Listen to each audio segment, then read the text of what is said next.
Hi, welcome to Rupert Cooks. Today we are making the most punk rock of soups, borscht, or if you prefer to pronounce it in the Ukrainian, borscht. They leave the T off at the end, I don't really know why. I recently was thinking about this soup a little bit because it got World Heritage status from the UN.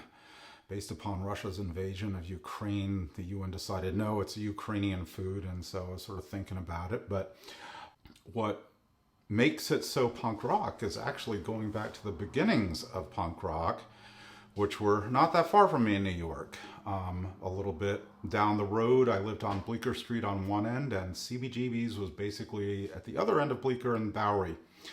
And we would go down and see various bands like, if you know this one, you're probably really old, and you were maybe there. If you know this one, you're probably still really old, but you might be able to retire on what this thing is worth. And, you know, there were other bands there. Art, this was the most ridiculous of them. The Normal, the Ramones, of course.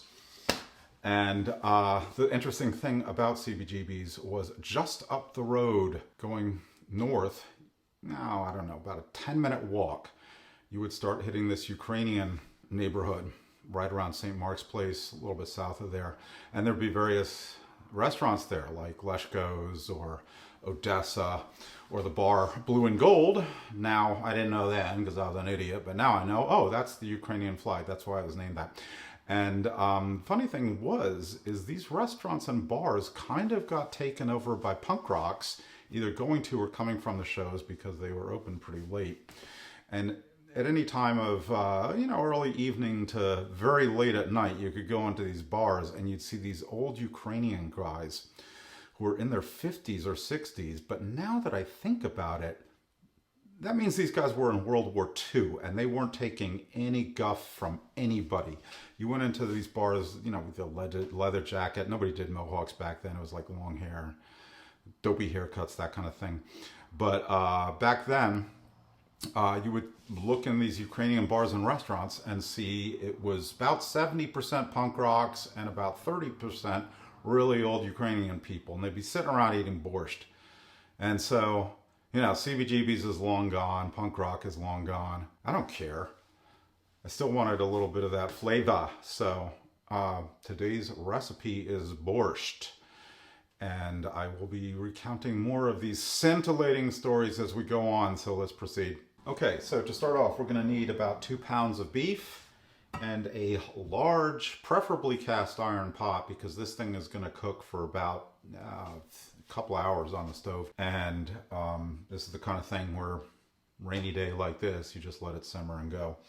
So we need to cut this up into some 1.5-inch cubes, and I'm going to be using my giant sword here to do it. And my knife is a little bit ridiculous.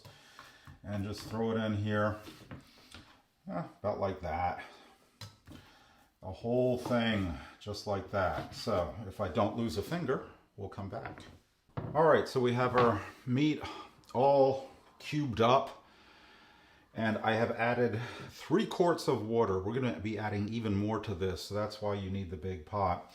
And to that, I'm going to add 2 star anise pods, which, if you're unfamiliar, look like this. They're kind of mutant little spice. They're basically licorice flavored or anise flavored.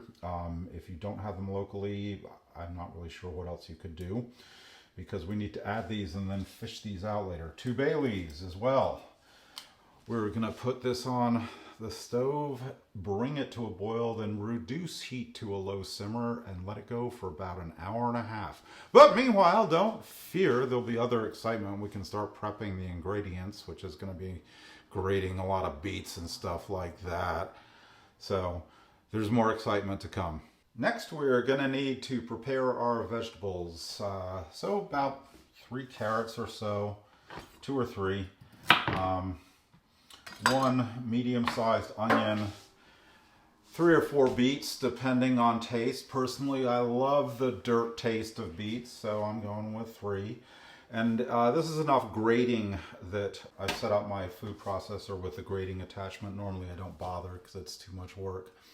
but I'm doing it here because it's sort of worth it. So I'm going to grate these in the food processor, keeping them, doing different batches because they will be dealt with separately.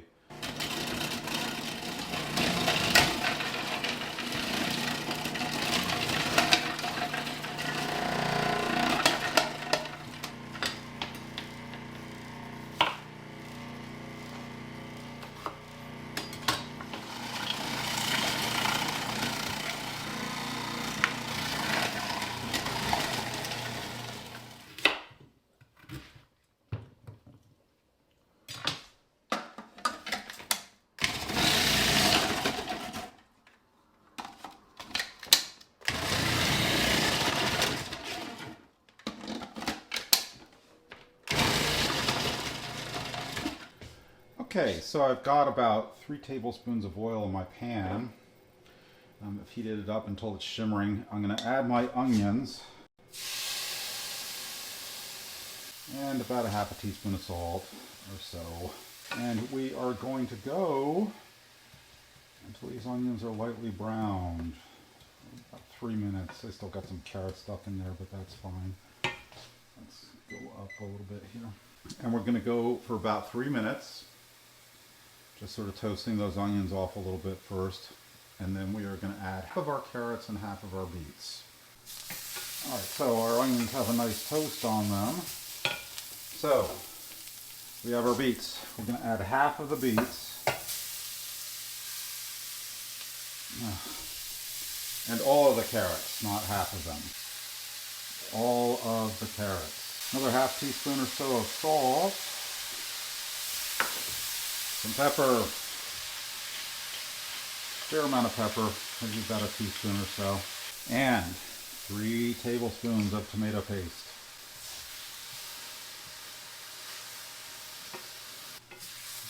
All right, so you can see how that's starting to stick to the pan there.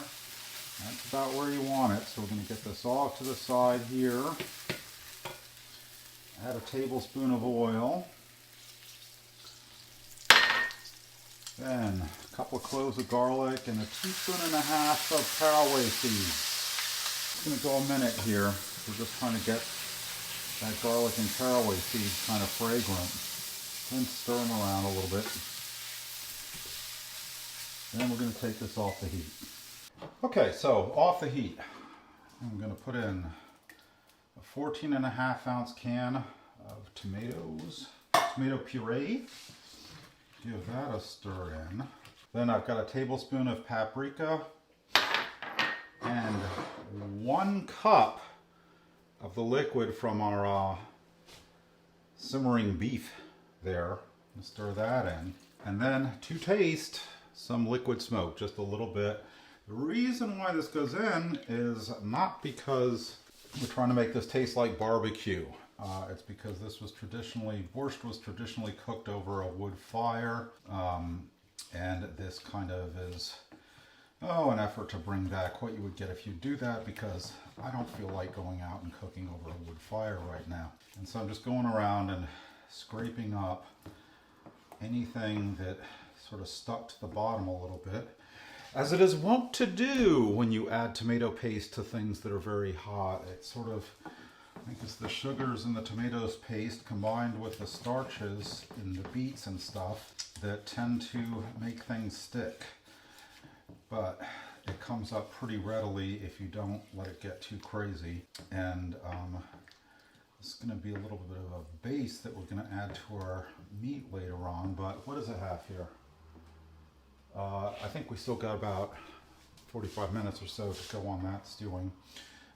So we are going to wait and add this then in a little bit, but you can see how it looks now. It's actually pretty beautiful. And this starts smelling amazing. Doesn't smell like dirty beets, really. It starts smelling really good. So we're going to check back in a little bit and continue. Okay, so our beef has been stewing for about simmering along for about 2 hours, and it's tender.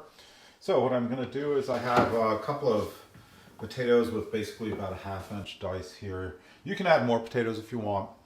and a 15.5 ounce can of Great Northern white beans. So I'm going to add all of this along with our, our remaining beets. I'm going to add this to the beef after I've fished out our star anise and our bay leaves. I'm going to put these all in, let them go for about 20 minutes until the potatoes are done. And then all we will have to do is add the cabbage and eat it. So, be right back. Okay, we are almost done. I have about 4 cups of thinly sliced cabbage. I'm going to add that in, and we're going to go about 8 minutes or so, 10 minutes, just get the cabbage lightly cooked. And then we will add a little bit of vinegar and be done with this whole thing. Okay, we are finally done, but now we need essential ingredients to finish this off. So, we're off the heat. I've got about a tablespoon and a half of red wine vinegar, and this is pretty necessary because a lot of Eastern European cooking, especially Polish cooking, will tend to go for a sour taste. That's just where it's at there. So you can add more or less as you prefer. We have got to get this dished up. So I'll have to bay leaf in there. All right. You can see it's almost more of a stew than a soup. But it has this just amazing red color that I love. Love it when I'm eating it, not so much when I'm making it, because you got this beet juice going all over the place and you kind of look like a Smurf while you're doing it. The other essential ingredient you need is sour cream. So I'm going to put in a good amount of sour cream there. And then the thing that flummoxed me when shopping for this was, believe it or not, I could not find fresh dill anywhere. So I had to make do and go with a tube of organic dill paste. I have never used this before. It sounds a little bit disgusting, but we'll just go ahead and do that. So there we go, our dill paste. Give it a nice little mix up in here.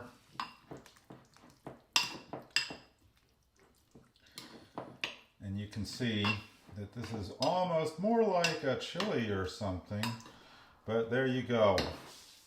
Borscht, the punk rock soup from Ukraine. I hope you enjoy it. I know I enjoyed it, so thank you once again for joining me on Rupert Cooks. I hope to see you again on the next one for more thrilling recipes. Take care. Bye-bye.